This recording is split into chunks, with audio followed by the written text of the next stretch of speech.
फातिमा की रानी माँ, प्रभु यीशु की माँ, आसरा तू ही है माँ।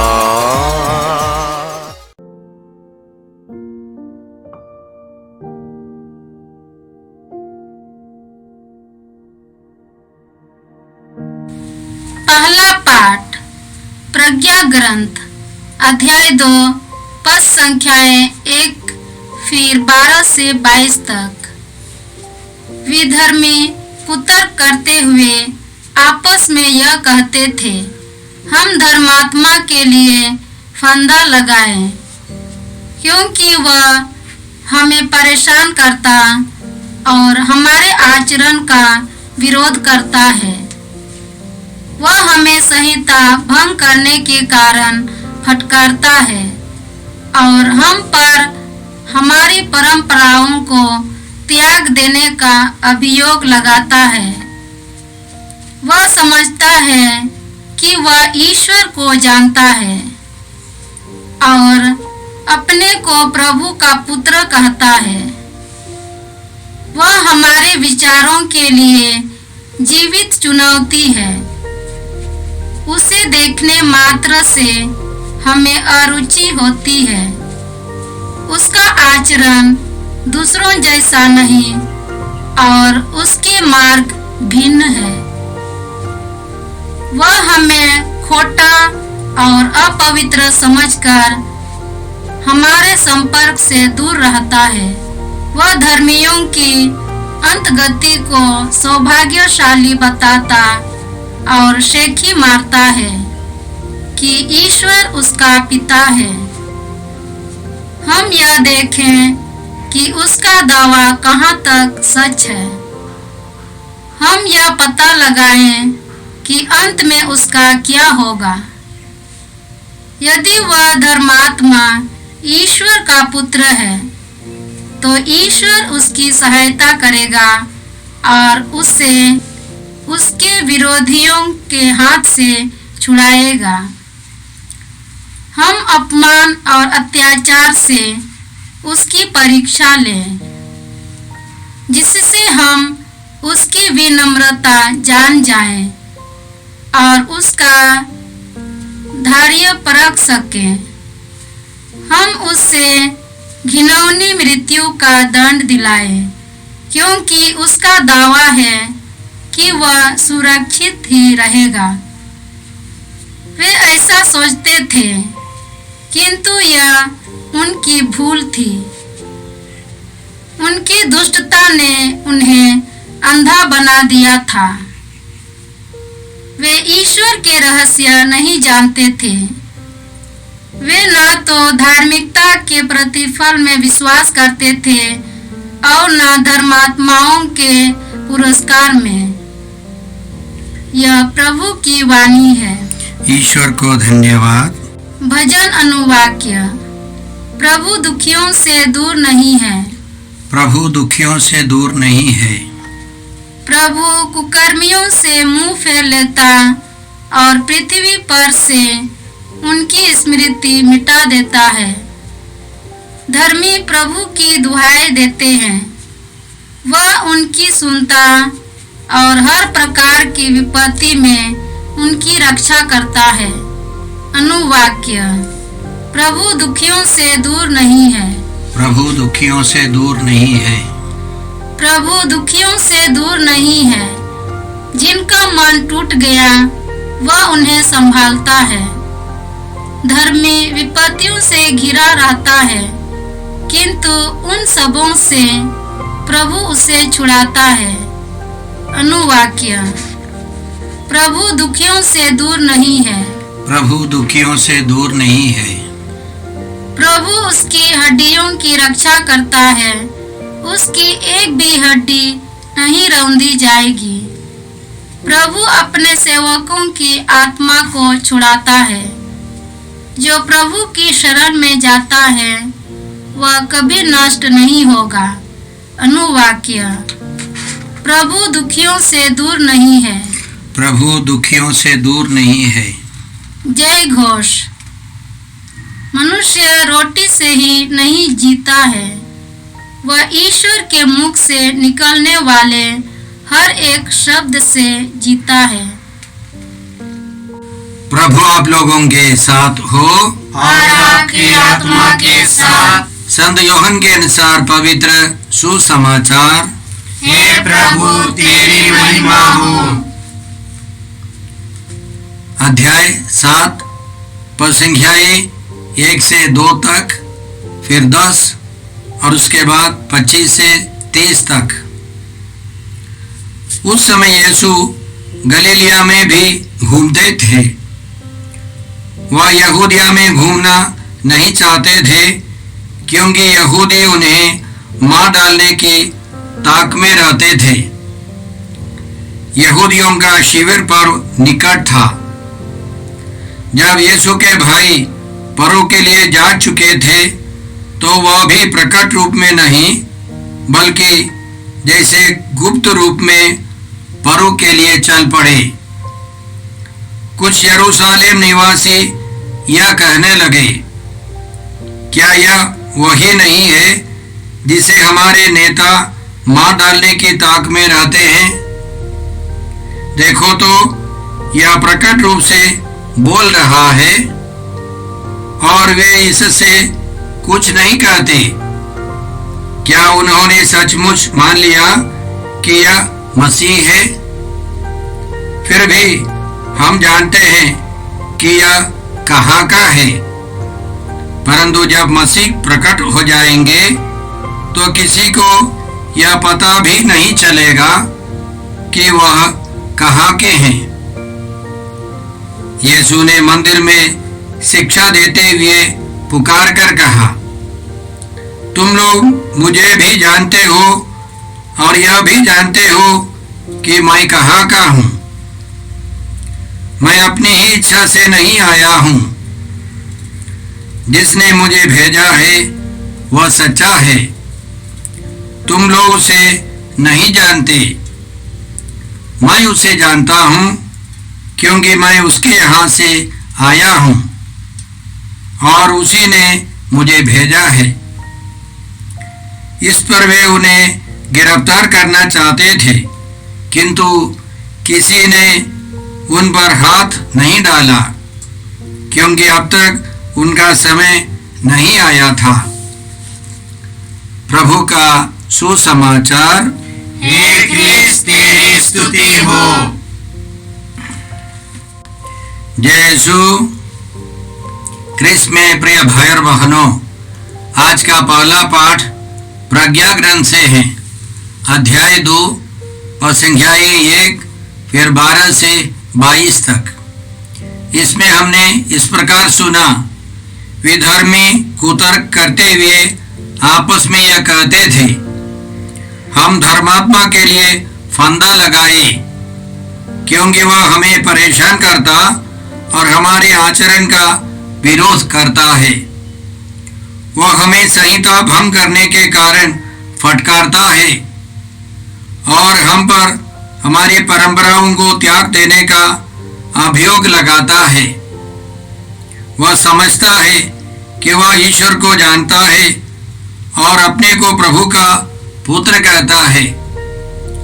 आगे हम लोग पढ़ते हैं, हम लोग सुनते हैं, हम उसे घिनौनी मृत्यु का दंड दिलाए क्योंकि उसका दावा है कि वह सुरक्षित ही रहेगा। जब हम लोग ये वचन सुनते हैं हमें साफ पता चलता है कि ये सब यीशु में पूरे हुए हैं। ये वचन सब, वह विधर्मी, वह बदमाश लोग, फरीसी और शास्त्री धर्म के नेता थे। उन्होंने साजिश बनाकर यीशु को पकड़वाया, यीशु को प्राण दंड दिलाया और जब यीशु क्रूस पर थे इसी तरह उन्होंने यीशु का अपमान किया। हम लोग संत मत्ती के सुसमाचार में इस प्रकार पढ़ते हैं, अध्याय 27 पद संख्याएं 39 से, उधर से आने जाने वाले लोग यीशु की निंदा करते और सिर हिलाते हुए यह कहते थे, आए मंदिर ढाने वाले और 3 दिनों के अंदर उसे फिर बना देने वाले, यदि तू ईश्वर का पुत्र है तो क्रूस से उतर आ। इसी तरह शास्त्रियों और नेताओं के साथ महायाजक भी यह कहते हुए उनका उपहास करते थे, इसने दूसरों को बचाया किंतु यह अपने को नहीं बचा सकता, यह तो इस्राएल का राजा है। अब यह क्रूस से उतरे तो हम इसमें विश्वास करेंगे। इसे ईश्वर का भरोसा था, यदि ईश्वर इस पर प्रसन्न हो तो इसे छुड़ाए। इसने तो कहा है, मैं ईश्वर का पुत्र हूं। जो डाकू यीशु के साथ क्रूस पर चढ़ाए गए थे, वे भी इसी तरह उनका उपहास करते थे। तो हम लोग जानते हैं, सारे इस्राएली समुदाय में बहुतों ने यीशु का उपहास किया। उसमें शास्त्री, फरीसी, धर्म के नेता और डाकू लोग शामिल थे। वे सब भी धर्मी हैं, वे सब बेईमान हैं और वे एक सच्चा ईमानदार ईश्वर के पुत्र को क्रूस पर मार डालते हैं, उनका उपहास करते हैं। तो पुराने व्यवस्था में जो कुछ लिखा है वो सब यीशु में पूरा हुआ है। और हम जानते हैं, यीशु ने सबों के लिए अपने प्राण त्याग दिए। सबों के लिए यीशु ने प्रायश्चित किए, सबों के लिए यीशु ने प्रार्थना की। सबों को यीशु बचाना चाहते हैं। जो अपने को धर्मी समझते हैं, उनको भी यीशु बचाना चाहते हैं। तो इस चालीसा काल में हम लोग यीशु का उपहास नहीं करें, यीशु में विश्वास करें। यीशु सबों के मुक्तिदाता हैं, सबों को बचाने के लिए आए हैं। यीशु ने कहा, मैं धर्मियों को नहीं, पापियों को पश्चाताप के लिए बुलाने आया हूं। बाइबल के आधार पर कोई धर्मी नहीं है। संत पौलुस रोमियों के नाम पत्र अध्याय 3 में समझाते हैं, सबों ने पाप किया है, सबके सब ईश्वर की महिमा से वंचित हो गए हैं। इसलिए हम सबों को एक मुक्तिदाता की जरूरत है, वह यीशु है। यीशु मरकर हमारे लिए तीसरे दिन जी उठे। उस पुनर्जीवित यीशु में हम विश्वास करते हुए उनसे कृपा मांगे। हम अविश्वासी नहीं रहें, बल्कि विश्वासी रहें। आज का सुसमाचार संत योहन के सुसमाचार से है। अध्याय 1 से हमने सुना। इसमें सबसे पहले हमने सुना कि प्रभु यीशु शिविर पर्व के लिए यहूदियों के मुख्य पर्वों में एक शिविर पर्व के लिए यरूशलेम की ओर चल पड़े। वे खुलेआम नहीं, गुप्त रूप से निकल पड़े, क्योंकि यीशु को मार डालने की ताक में यहूदी लोग रहते थे, यहूदिया के यहूदी लोग रहते थे। और मंदिर में यीशु ने खुलेआम सबों के सामने अपनी बातें रखी। तो उनके बीच में, सुनने वालों के बीच में चर्चा चली, क्या यह वह नहीं है जिसे हमारे नेता मार डालने की ताक में रहते हैं? देखो तो यह प्रकट रूप से बोल रहा है। और वे इससे कुछ नहीं कहते। उनके मन में संदेह था कि नेता लोगों ने यीशु को स्वीकार किया है। लेकिन उनके बीच में चर्चा चली कि जब मसीह प्रकट हो जाएंगे तो किसी को यह पता भी नहीं चलेगा कि वह कहाँ के हैं। लेकिन बहुत सारे लोग जानते थे यीशु नाजरत निवासी हैं। उनकी माँ का नाम मरियम है, उनके बालक पिता का नाम यूसुफ है। इसलिए यीशु ने उनको समझाया कि तुम लोग कुछ हद तक मेरे बारे में जानते हो, पूरी जानकारी नहीं है। उनका कहना है, मैं अपनी ही इच्छा से नहीं आया हूँ, जिसने मुझे भेजा है वह सच्चा है, तुम लोग उसे नहीं जानते, मैं उसे जानता हूँ, क्योंकि मैं उसके यहाँ से आया हूँ और उसी ने मुझे भेजा है। यह रहस्य यहूदियों को मालूम नहीं था कि यीशु ईश्वर की ओर से भेजे हुए परम पावन पुरुष हैं। भले ही शैतान को मालूम था, बहुत सारे लोगों ने यीशु में विश्वास नहीं किया, इसलिए उनको बार बार यहूदियों को समझाना पड़ा, मैं स्वर्ग से आया हूँ, स्वर्ग से उतरी हुई वह जीवंत रोटी मैं हूँ, जीवन की रोटी मैं हूँ, भेड़शाला का द्वार मैं हूँ। यीशु ने यह बताया कि मुझसे होकर गए बिना कोई पिता के पास नहीं आ सकता, मार्ग सत्य और जीवन मैं हूँ, मैं स्वर्ग से आया हूँ। लेकिन बहुतों ने यीशु में विश्वास नहीं किया। जब यीशु ने इसी तरह बातें की तो वे उन्हें गिरफ्तार करना चाहते थे, किंतु किसी ने उन पर हाथ नहीं डाला, क्योंकि अब तक उनका समय नहीं आया था।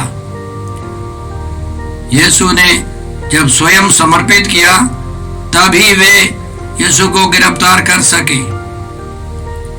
तो हमको समझना है, यीशु ईश्वर का पुत्र है, स्वर्ग से भेजे हुए ईश्वर के इकलौते पुत्र ने हमारे लिए प्रायश्चित किया है, हमारे लिए अपना जीवन क्रूस पर अर्पित किया है।